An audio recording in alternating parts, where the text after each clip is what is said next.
ಶ್ರೀಹರಿಯನ್ನೇ ನೆನೆಯುತ್ತಿರಲಿ. ರಾಜೇಂದ್ರ, ಯುವರಾಜರನ್ನು ಯಾರೋ ಸೋದಾನ್ವಾನೆ ಬಂದಿರಬೇಕು ನೋಡಿ. ಸಿಂಹವು ಸಮರಕ್ಕೆ ಬೆದರುವುದೇ? ಮಾಡೋದ್ರ ಚಾರ್ಜಿಂಗ್ ಎಲ್ಲ ಸ್ವಲ್ಪ ಇದು ಏನು ಮಾಡಂಗೆ ಸಭಾ ಮಂದಿರದಲ್ಲಿಲ್ಲವೇ? ವಿಡಿಯೋ ಮಾಡಿದ್ರೆ ನೋಡ್ದಂಗೆ ಆಗಲ್ಲ.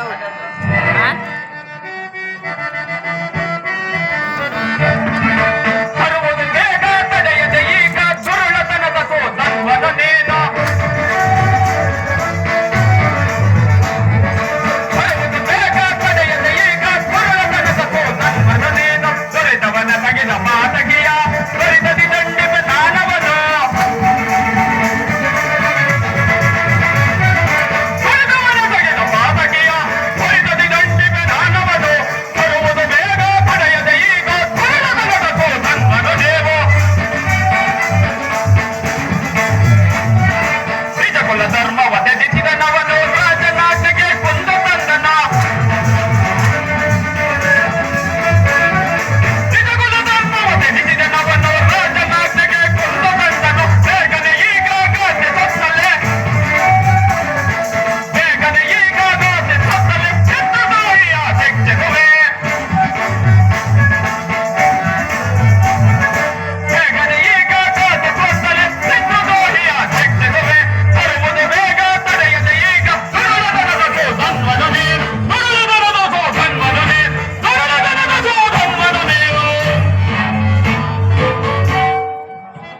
ಎಲ್ಲೋ ರಾಜದ್ರೋಹಿ, ಸಕಲರಿಗೂ ಮಾರ್ಗದರ್ಶಕನಾಗಿ ಪ್ರಥಮ ಯೋಧನಾಗಿ ನಡೆಯಬೇಕಾದ ನೀನು ರಾಜಾಜ್ಞೆಯನ್ನು ಧಿಕ್ಕರಿಸಿ ಏಳಿಯಂತೆ ತಲೆಮರೆಸಿಕೊಂಡೆಯಾ?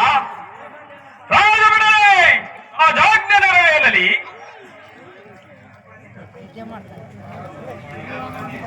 ಆ ರಾಜದ್ರೋಹಿಯನ್ನು ಸರಬಳಿಗಳಿಂದ ಬಂಧಿಸಿ ಹಿಡಿದು ತನ್ನಿ.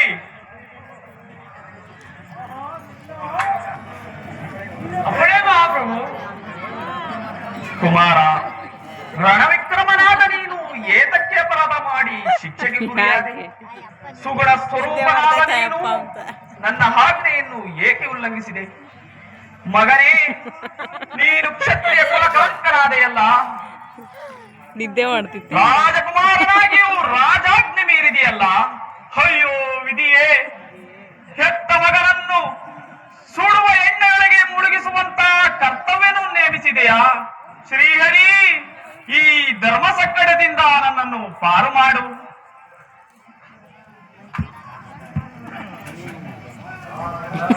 ಆ ರಾಜದ್ರೋಹಿ,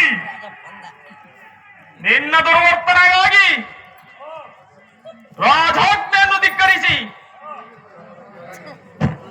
ಉಲ್ಲಂಘಿಸಿದ ಅಪರಾಧಕ್ಕಾಗಿ ನಿನಗೆ ನಮ್ಮ ದೇಶದ ನಿಯಮಾನುಸಾರವಾಗಿ ಕಾದ ಎಣ್ಣೆಯ ಕೊಪ್ಪರಿಗೆಯಲ್ಲಿ ಧುಮುಕಿಸುವ ಶಿಕ್ಷೆ ವಿಧಿಸಿದ್ದೇನೆ. ಏಳಿತನದಿಂದ ಬದುಕು ಬಯಸುವ ನಿನಗೆ ಇಂತಹ ದುರ್ಮರಣವೇ ಯೋಗ್ಯವಾದ ಶಿಕ್ಷೆ. ತಂದೆಯೇ, ಛೀ! ತಂದೆ ತಾಯಿಯಂದಿರ ಸಂಬಂಧ ಅರಮನೆಯಲ್ಲಿ, ಚಕ್ರವರ್ತಿಯ ರತ್ನ ಸಿಂಹಾಸನದ ಎದುರಿನಲ್ಲ. ಜ್ಞಾಪಕವಿರಲಿ, ಎಚ್ಚರ. ರಾಜನ್, ಅಪರಾಧಿಯು ರಾಜಕುಮಾರನಾದರು.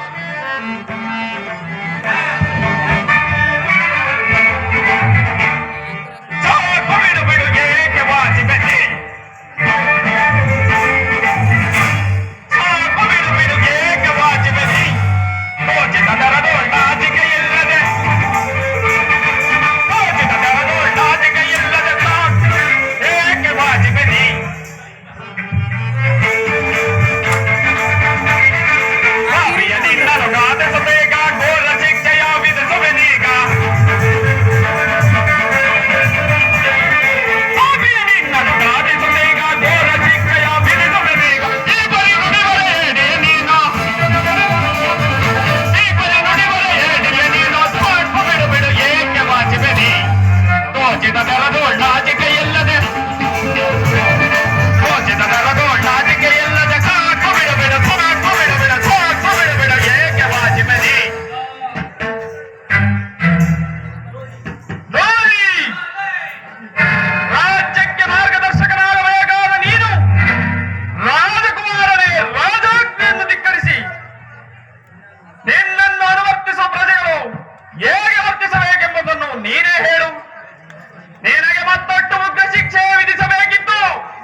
ರಾಜಕುಮಾರನಾದರೂ ಕೆಲವು ಮಾತುಗಳನ್ನು ಹೇಳಬಯಸುವ. ಅಗತ್ಯವಾಗಿ ಹೇಳಬಹುದು. ಚಕ್ರವರ್ತಿ, ನಾನು ಜೀವವೆಲ್ಲನಾಗಿ ಹಿಂದುಳಿಯಲಿಲ್ಲ. ಹಂಸಧ್ವಜನ ವಂಶವು ಹರಿಭಕ್ತರಿಗೂ ಹೆಸರಾದುದು. ನಾನು ಮಾತೆಯ ಆಶೀರ್ವಾದ ಪಡೆದು ಪತ್ನಿ ಗೃಹಕ್ಕೆ ತೆರಳಿದಾಗ ಆಕೆಯು ನನ್ನಲ್ಲಿ ಪ್ರೇಮ ಭಿಕ್ಷೆಯನ್ನು ಬೇಡಿದಳು. ನಾನು ಪುತ್ರವತಿಯಾಗಬೇಕೆಂದು, ರಾಜ್ಯಕ್ಕೆ ದಿಕ್ಕಾಗುವ ಸುಪುತ್ರವನ್ನು ಪಡೆಯಬೇಕೆಂದು, ತಮ್ಮ ಸಿಂಹಾಸನದ ಋಣವನ್ನು ಒಪ್ಪಿಸಬೇಕೆಂದು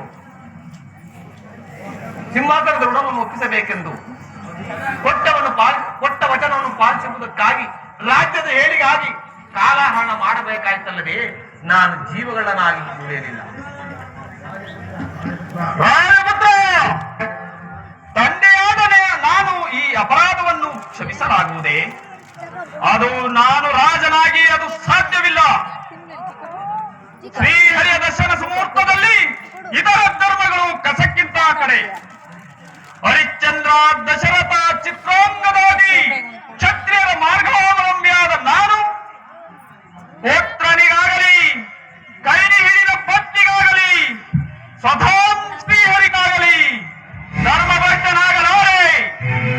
ದಂಡನೆ ಈಗಲೇ ನನ್ನ ಸಮಕ್ಷಮದಿಂದ ನಡೆಯಲಿ. ತಂದೆ, ನನಗೋಸ್ಕರ ನೀವು ಧರ್ಮಭ್ರಷ್ಟರಾದರೆ ನಾನೇ ಸಹಿಸುವುದಿಲ್ಲ. ಧರ್ಮ ನ್ಯಾಯ ಸರ್ವರಿಗೂ ಒಂದೇ.